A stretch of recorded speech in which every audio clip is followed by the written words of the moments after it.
7:43 on Breakfast Television. Meredith, Sid, Cixero here with you. Thank you for waking up with BT today. Today marks the National Day for Truth and Reconciliation. Throughout the entire morning, we'll be sharing various stories and voices to encourage deeper reflection, learning, and dialogue between Indigenous and non-Indigenous people. And earlier in July, our digital producer, Andy, attended back to Batoche Days in Saskatchewan to reconnect with her Métis culture and learn the significant role the Métis played in Canadian history. Let's take a look.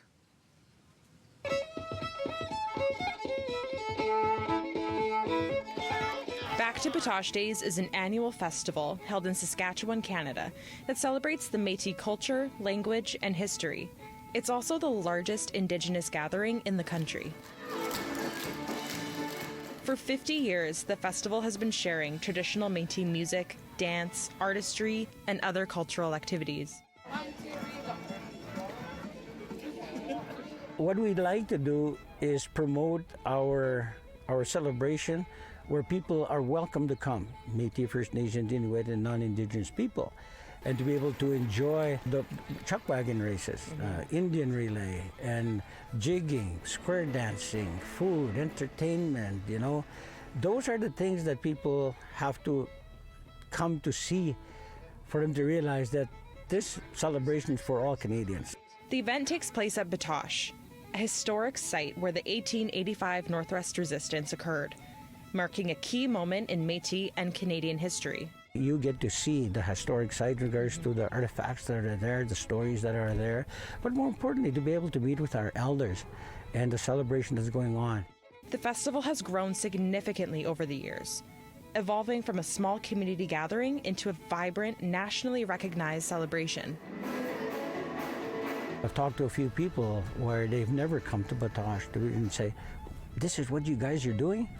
I'm coming back next year." The outriders are going to mount up and follow their wagon through the figure eight pattern, and it looks like 54 North Powers. I would like all Canadians to be able to feel that way, or maybe make the effort to be able to look into the history of the Métis. But more importantly, if you have the opportunity, as Canadians, come and see other Canadians who are Métis or First Nations. The theme of Batoche this year was Nations Coming Together.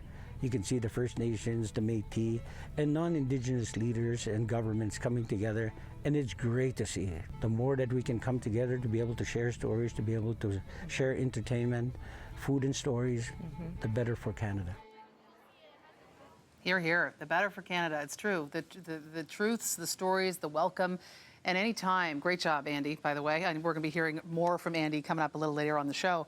But any time that I have had the privilege of attending any kind of Indigenous cultural ceremony, the welcome that I have felt, I mean, it makes me emotional. And so the least we can do on today of all days is to share these stories, to understand the truths, and to really come to a reckoning of our history, both the just atrocities and also really some of the huge joys in Indigenous culture. So looking forward to more coming up on the show. And some of the healing that we hope, all of us hope as a country, can come out of stories like Batoche, a violent story, but as you can see has turned into something else in that community. And in terms of today and the stories of residential schools across this country, we are remembering, never forgetting, but there is a path forward here, hopefully for all of us. And that's also a part of the inspiration of today and part of the stories that you're hearing here on BT. Back to Batoche Days returns July the 17th to 20th of next year, 2025. And again, thank you, Andy. Andy will be by, again, a little later on in the show here. Nice job on that. More BT coming up after the break.